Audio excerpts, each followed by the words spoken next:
제가 영상을 준비했는데 우리 아이패드하고 연결이 안 돼서 할 수 없이 다음 주에 우리 같이 남선교 갔다 오면 한꺼번에 보여드리도록 하겠습니다. 제가 5분짜리를 준비해서 설교를 5분 줄였기 때문에 오늘 예배를 5분 일찍 끝내겠습니다. 여러분 늘 양해해 주시고, 우리 예배부장님 그렇게 되죠, 장장로님? 예? 제가 5분짜리 어제 국악꽃 축제 기가 막히게 준비를 했는데 영상을 안타깝게도 다음 주 이 시간에 오후 예배 때 보여드리도록 하겠습니다. 우리가 16년 동안 성전 건축이 중단되어 있다가 다리오 왕의 조서가 내려지자마자 4년 만에 완공되었다. 그래서 성전 기초를 놓은 지 21년 만에, 바벨론 포로로 붙잡혀 간 지 몇 년 만에요? 몇 년 만에? 바벨론의 포로로 처음 붙들려 간 지 몇 년 만에? 성경은 잘 모르면은 7 하면 뭐죠? 완벽하다. 그러니까 70년 하면 됩니다. 어렵다 하면 40, 400 하면 되고, 좋은 일, 완벽하다라는 뜻하면 7년, 70년, 77, 49. 여러분 49년 뭔지 아세요?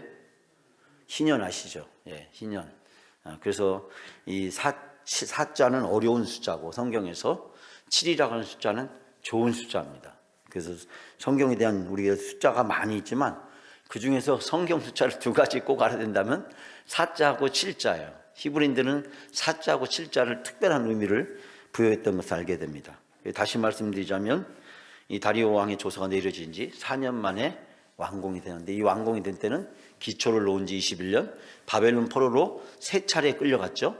처음 끌려간 지 몇 년? 40, 70년 만에 이루어진 일이다.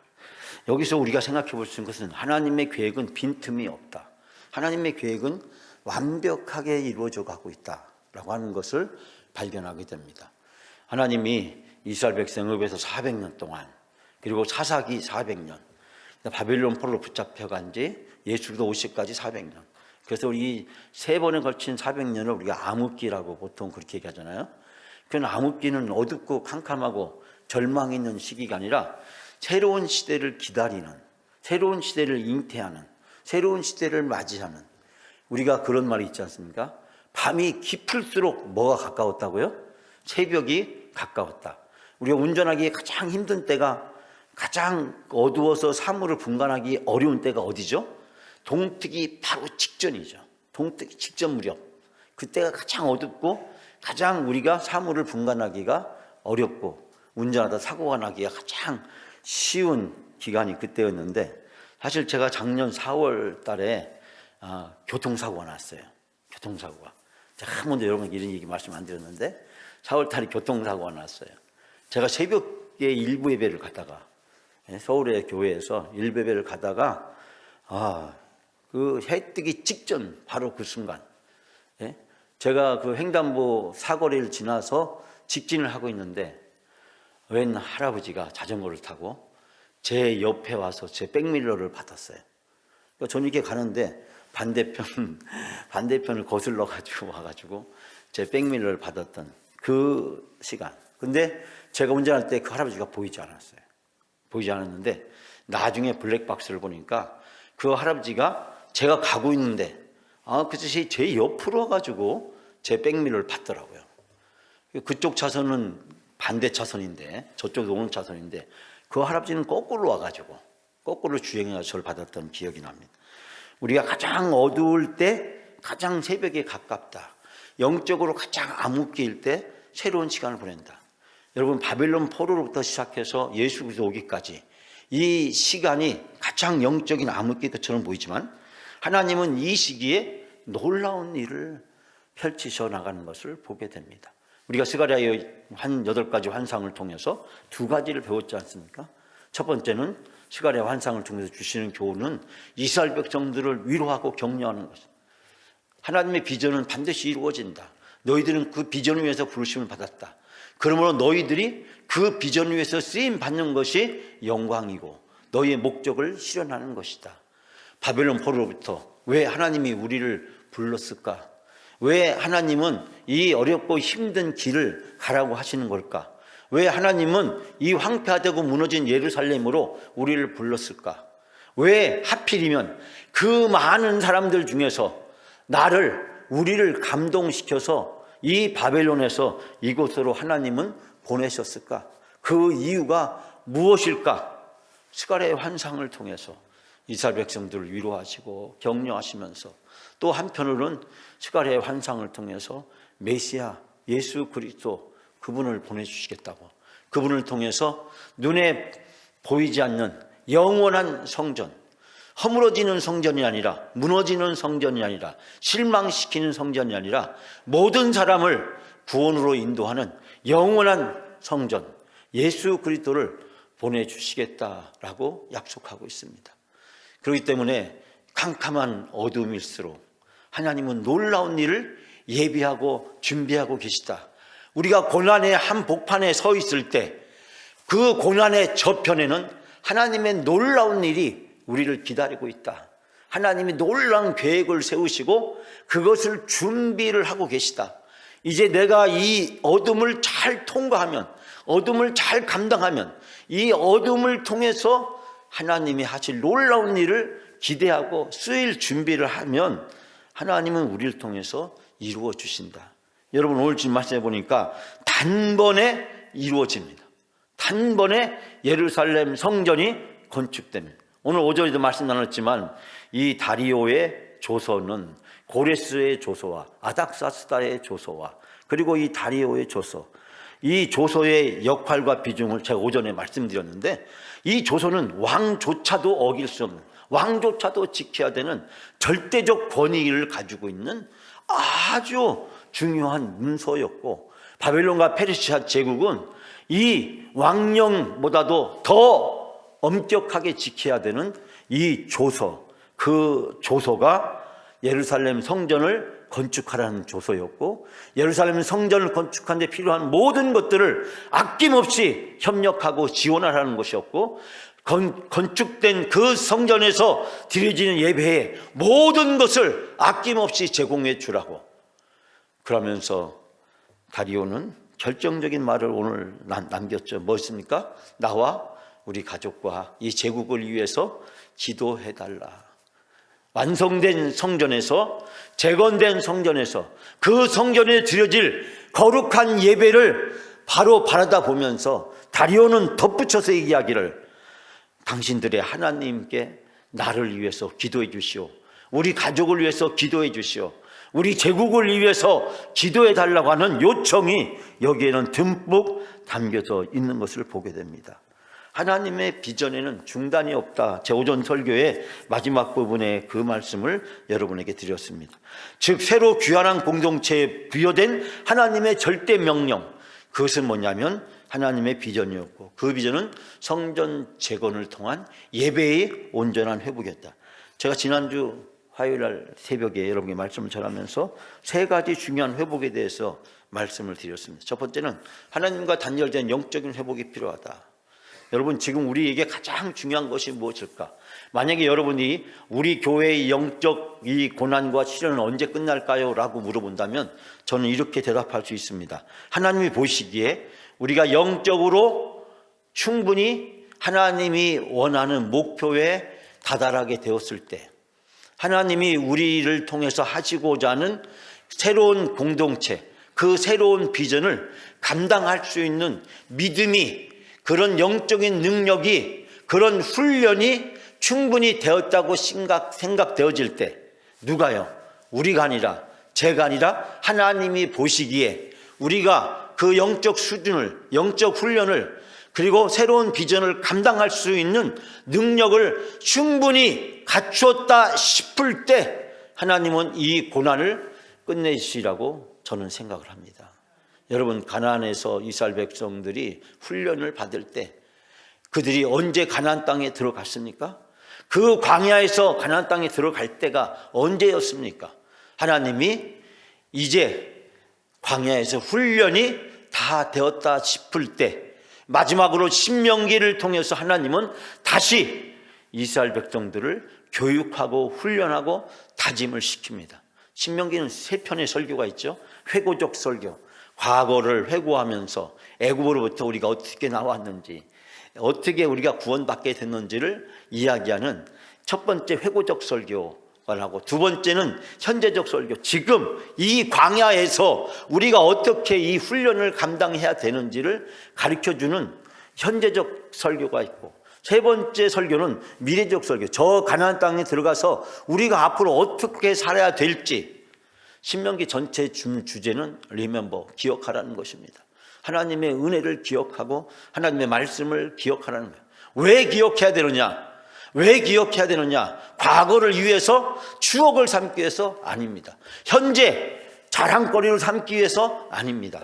저 미래 가나안 땅에 들어가서 어떻게 살아야 되는지, 가나안 땅에 들어가서 살아야 될 삶의 지침서, 영적 지침서를 제공하고 있는 것이 바로 신명기서의 큰 주제입니다. 그 신명기는 과거를 보는 책이 아니고 현재를 보는 책이 아니라 미래를 바라보는 책이고 미래를 준비하는 세대입니다. 여러분, 민수기에 보면 세 번의 세대가 나오는 3대 세대가 등장하는데, 첫 번째 세대는 출애굽 세대입니다. 애굽에서 나온 세대. 두 번째는 광야 세대, 광야에 태어나고 자라는 세대. 세 번째는 가나안 세대입니다. 저 가나안에 들어가서 앞으로 살아야 될 세대.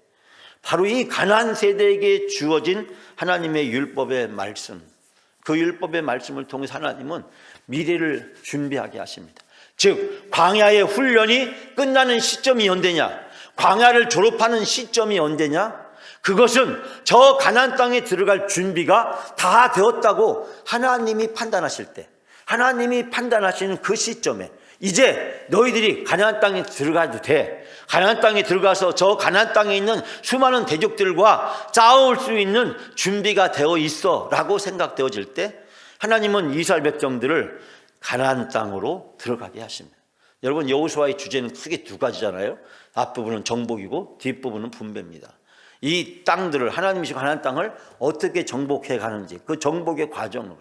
그런데 여러분, 정복의 과정에서 중요한 것은 무엇이었습니까? 군사적인 능력이 아니었어요. 하나님이 이 가나안 세대를 광야에서 훈련시킬 때, 야, 전투는 어떻게 해야 돼? 개인 전투는 어떻게 해야 되고, 집단 전투는 어떻게 되고, 작전 어떻게 세워야 되고, 어떤 무기를 어떻게 효과적으로 사용해야지 너희들이 저 가나안 땅에 들어가서 승리할 수 있어. 이 훈련을 시켰습니까? 아무런 군사훈련을 시킨 적이 하나님은 없으셔요. 사실 이스라엘 백성은 애굽에서 나온 오합지졸이고, 그 오합지졸이 아말렉과의 싸움에서 승리할 수 있었던 것은 무엇이었습니까? 철적으로 영적인 싸움이 있을 때 승리했습니다. 모세가 손을 들고 아론과 훌이 모세의 손을 붙잡고 여호수아가 앞장서고, 여호수아가 앞장섰을 때 그 여호수아를 돕는 장수들이 있었고, 온 군사들이 함께 협력했을 때 전쟁에서 싸울 수 있었어요. 모세의 팔로만 이긴 것이 아니라, 아론과 훌이 붙잡아줘서만 이긴 것이 아니라, 모두가 다 함께 했을 때 하나님은 그 전쟁에서 승리하게 하셨습니다. 모세의 역할이 있고, 아론과 훌의 역할이 있고, 여호수아의 역할이 있고, 여호수아 밑에 장수들의 역할이 있고, 그 밑에 모든 이스라엘의 군대들의 역할이 있었다. 모두가 다 함께 협력했을 때 그 전쟁을 통해 승리할 수 있었다. 그 전쟁을 전적으로 이끌고 승리하시는 것은 바로 하나님이셨다. 전쟁은 영적이다. 영적인 전쟁은 영적인 방법으로 싸워야 된다. 그것을 광야에서 이스라엘 백성들을 훈련시킨 것입니다. 여러분, 여리고성을 어떻게 무너뜨렸습니까? 아이고성을 왜 실패했고 다시 아이성을 어떻게 무너뜨렸습니까? 그리고 그 땅들을 어떻게 정복해 갔습니까? 무엇으로? 군사력으로? 아니면 새로운 전술로? 무기로? 지휘자의 탁월한 능력과 영도술로? 아니었습니다. 여호수아가 정복을 한 것이 아닙니다. 여호수아의 탁월한 리더십이 이스라엘을 전쟁에서 승리하게 만든 것이 아니었습니다. 가나안 사람들이 사용하지 않는 용병술이나 작전이나 아니면 전략으로, 그것도 아니었습니다. 여러분, 여리고성이 무너진 것은, 아이성을 실패 끝에 다시 점령할 수 있었던 것은, 바로 전쟁은 군사력에 있는 것이 아니라 하나님께 속한 것이다. 전쟁은 하나님께 달려있다. 여러분, 우리의 전쟁은 하나님께 달려 있습니다.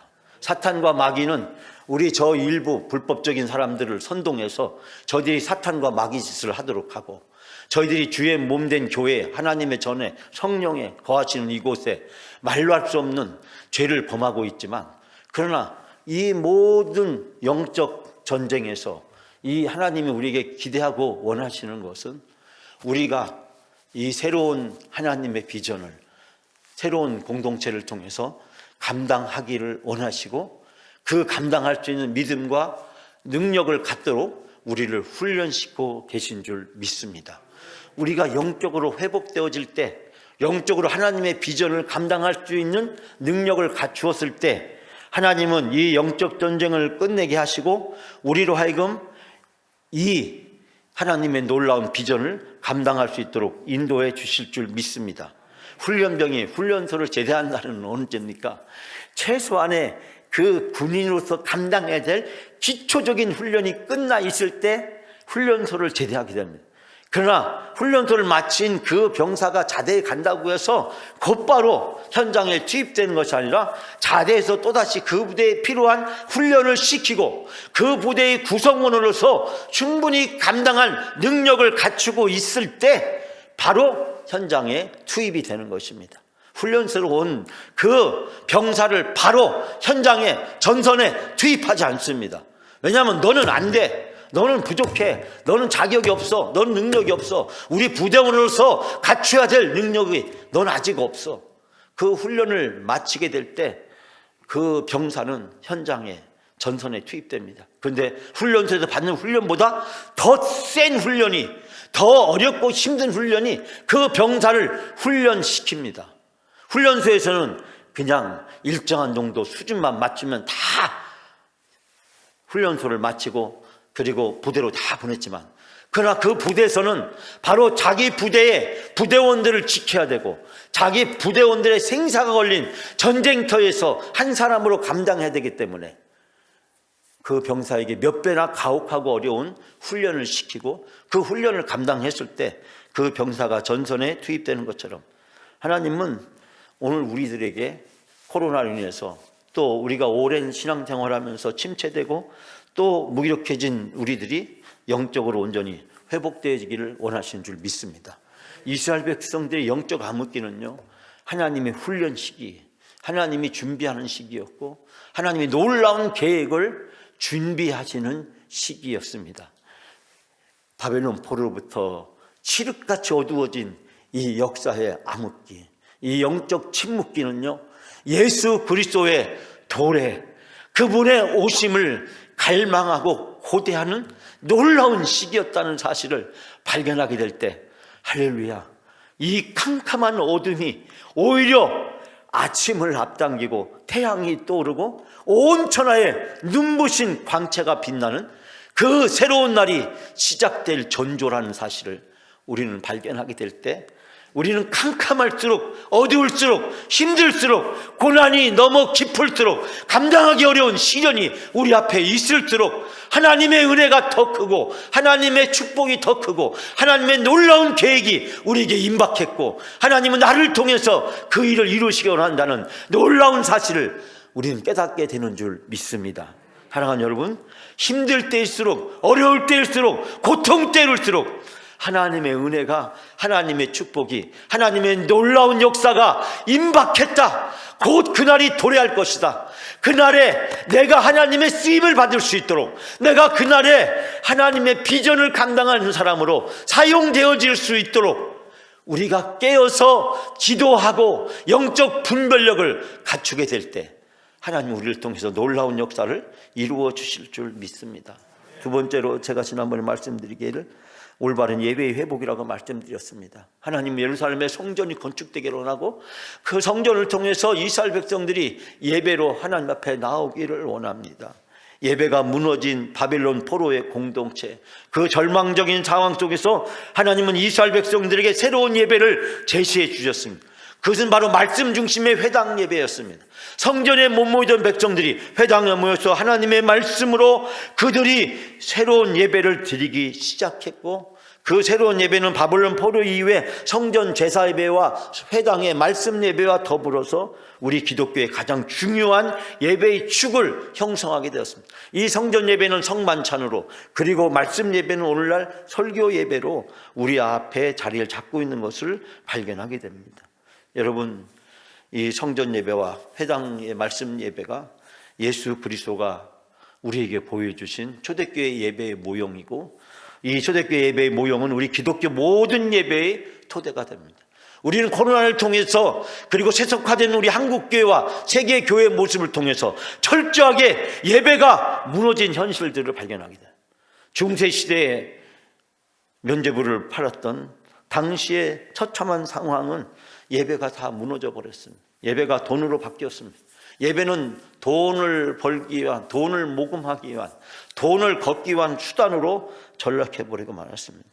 우리 한국교회도 세속화된 예배들 속에서 예배의 중심 주제가 돈이 되고 있는, 돈이 되었던 그런 안타까운 모습을 우리는 발견하게 됩니다. 하나님이 기뻐하시는 예배는 무엇일까요? 그것은 일주일 동안에 그저 들러리로, 때우기로, 그저 구경꾼으로, 방관자로, 그저 와서 도장 찍기시기로, 와서 예배 안 드리면 괜히 벌 받을 것 같고, 하나님께 혼날 것 같고, 주일날 와서 도장 한번 찍고 가야 그래도 한 주일 동안 내가 편안하고, 한 주일 동안 아무것도 생기지 않고 하나님이 최소한 벌은 주지 않지 않겠는가, 그런 얄팍한 계산을 하며, 그런 계산기를 두들겨 대며 쥐파나를 튕기면서 나오는 그런 예배가 아니라, 예배에 하나님이 들러리가 되고 장식이 되고 하나님께서는 그저 배경이 되어버린 그런 예배가 아니라, 정말 하나님이 살아서 역사하시는 예배, 하나님이 기뻐하시는 예배, 하나님이 받으시는 그런 예배, 그런 예배로 우리 예배를 어떻게 회복할 수 있을까? 코로나를 핑계를 대면서, 전염병을 핑계를 대면서, 바쁘다는 핑계를 대면서, 먹고 살아야 한다는 핑계를 대면서 예배가 우리 생활에 2순위, 3순위, 4순위로 밀려나고, 주일날 와서 그저 1시간 예배만 딱 드리면 내 모든 것이 신앙생활에 다 한 주 동안 갖췄다고 생각하는 그런 얄팍한 이 자본주의에 세속화된 예배, 그 예배에 대한 준엄한 심판이 코로나를 통해서 임재했습니다. 예배를 드리지 못하는, 예배를 강제적으로 폐쇄해버리는 그런 일을 통해서 하나님은 우리들에게 예배의 중요성이 얼마나 절박하고 절실한 것인가, 그걸 우리는 느끼게 됩니다. 저는 이제 영상 예배를, 중계를 중단해야 될 시점이 오지 않았나라는 생각을 하게 됩니다.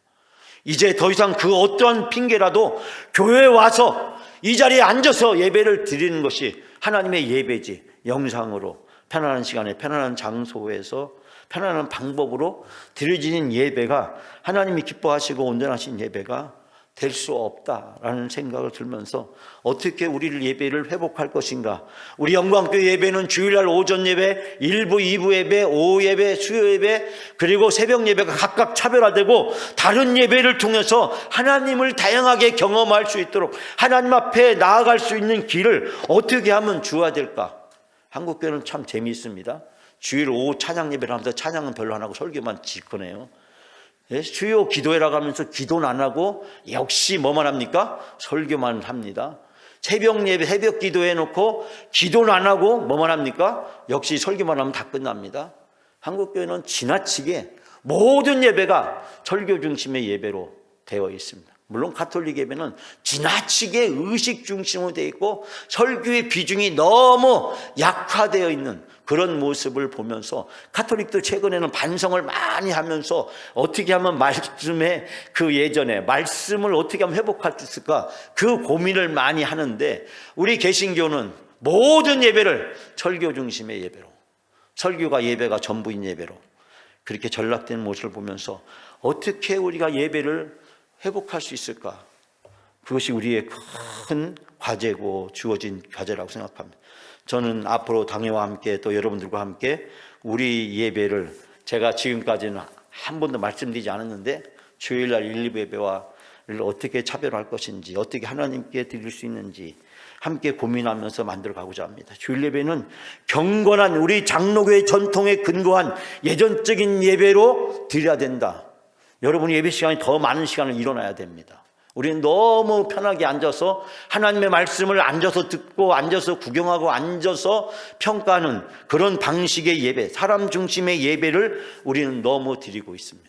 예배의 전통이 우리에게는 잘못되어졌기 때문에, 잘못된 전통이 우리 학교에 내려와서 뿌리를 내렸기 때문에 우리는 개혁교회하고도 아무 상관이 없고 장로교 예배의 전통과도 아무런 상관이 없는 그런 예배를, 여러분 듣지도 못하는 그런 예배를 우리는 지금 드리고 있습니다.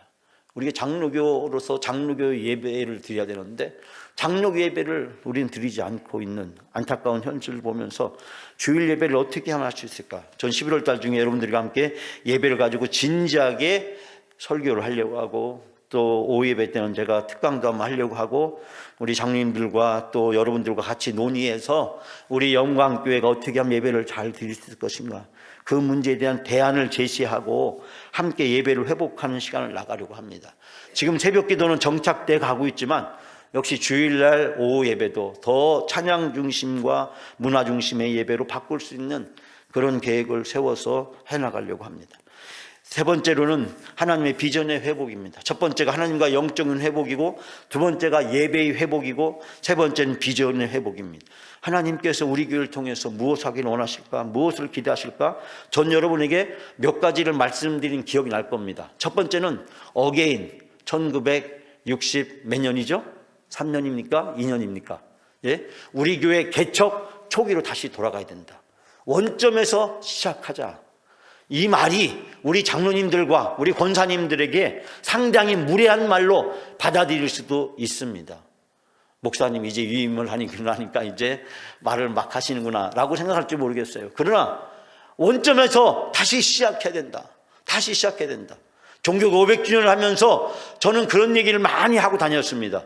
우리가 다시 그때로 되돌아가야 된다. 세속화를 떨쳐버리고, 왜 그때 딛고 일어섰냐? 루터, 칼빈을 비롯한 수많은 종교학자들이 왜 일어났냐? 교회가 세속화되고 교회가 돈에 팔리는 우리 교회의 적나라한 현실을 지금 보고 있지 않습니까? 교회 개척이 돈으로 하는 겁니까? 돈을 보입니까? 교회가 돈을 뜯어내는 곳입니까? 돈이면 다 되는 곳입니까?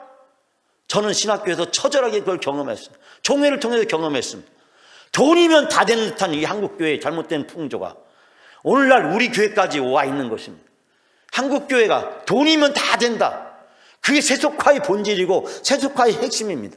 돈이면 다 된다. 루터가, 칼뱅이, 수많은 종교개혁자들이 목숨 걸고 일어났던 가장 중요한 이유가 뭡니까? 돈이면 다 된다. 돈이면 절대 안 된다. 그것이 하나님의 말씀이잖아요. 여러분, 하나님의 비전의 회복은 무엇입니까? 하나님의 비전으로, 하나님의 계획으로 원점으로 다시 되돌아가서 우리가 영광교회를 향한 제3의 부흥이 우리에게 주어진 비전임을 믿고 그 비전을 실현시켜 나가기 위해서 우리는 어떻게 해야 될 것인가? 남선교회, 여선교회 다 내려놓고 새 출발해야 됩니다. 예? 자기가 좋아하는 사람끼리 모여서 하는 것이 남녀선교회입니까? 예? 제가 모처럼 입 바른 소리 한마디 했죠. 여러분들한테. 예? 이런 소리 안 하다가, 예? 자기들끼리 좋아하는 사람끼리 모여서 하는 게 친교회고 동창회고, 예? 동창회도 아니죠. 동창회는 싫은 사람도 모여야 되니까. 그게 동아리고, 예? 그런 거지. 그게 뭡니까? 교회는 질서가 있어야 되잖아요. 나이 순서대로 정확히 해서 남녀 선교를 다시 하고 교회 구역도 다시 조정하고, 우리는 전반적인 것을 지금 이 현실에 맞는 지금 이 시점에서 과거에 10년 전, 5년 전 그 이전의 모습은 다 이젠 잃어버리고 내려놓고 이제 지금 현 시점에서 하나님이 원하시는 남선교회, 여선교회, 구역, 우리 기관들, 우리 교회 사역은 어떻게 가야 되는지, 아 이거 옛날에 했던 거니까 해야 되는데, 옛날에 이거 좋았던 거니까 계속 해야 되는데, 그게 아니라 하나님이 지금 이 시점에 우리 교회를 통해 사시고자 하는 하나님의 비전, 하나님의 계획, 하나님의 플랜이 뭔지 여러분 그것을 가지고 출발해야 된다. 어게인 1963년에서 다시 개척하는 마음과 각오로 옛날을 잃어버리고 예전에는 이렇게 했는데요, 우리 교회 전통인데요, 이것들 내려놓고 과감한 개혁과 혁신을 해야 된다. 교회와 목회의 구조와 선택과 집중을 통해서 새로운 변화를 모색해야 된다. 여러분이 잘 모르시는 게 있는데요, 제 대특허가 뭔지 아세요? 제 목회와 제 강의의 모든 것에 수십 년 동안 했던 제 특허, 여러분이 잘 모르시고 저를 부르셨는데 그것은 새로운 패러다임입니다. 저는 신학대 교수가 되면서 제가 전국 순회 강의를 하면서 수없이 많은 글을 쓰면서 제가 주장했던 가장 기본적인 핵심 요지는 새로운 패러다임입니다. 지금까지 패러다임 가지고는 안 된다. 이것을 제가 줄기차게 주장했고 언론과 신문과 강의에서 늘 주장했던 것이 새로운 패러다임입니다. 물론 저는 그 새로운 패러다임 주장하다가 강력한 저항에 부딪혀서 제가 어려움을 많이 겪기도 했습니다. 그러나 저는 그 새로운 변화를 과감하게 시도하지 않는 공동체는 망한다, 몰락한다, 침체에서 다시 회복하기는 어려울 것이다. 제가 영어를 잘 안 쓰는데요, 제가 영어를 못하기 때문에 안 씁니다. 예? 영어를 리스타트, 다시 출발한다, 재구조한다. 리스타트 1963. 저는 그게 초대교회로 돌아가는 것이고 종교개혁 시대로 돌아가는 것이고 영광교회를 향한 하나님의 제3의 영적 비전이라고 생각합니다. 이 안에 뭘 채워야 되느냐? 우리 장로님들이, 권사님들이, 우리 안수자님들이, 우리 성도님들이 함께 채워서 함께 만들어 가야 합니다. 함께 기도하면서 함께 그 해답을 찾아서 제가 제시해 주는 것이 아니라 우리가 같이 찾아서 다 같이 함께 하게 될 때 하나님은 우리 교회를 통해서 제3의 영적 부흥을 이루어 주실 줄 믿습니다.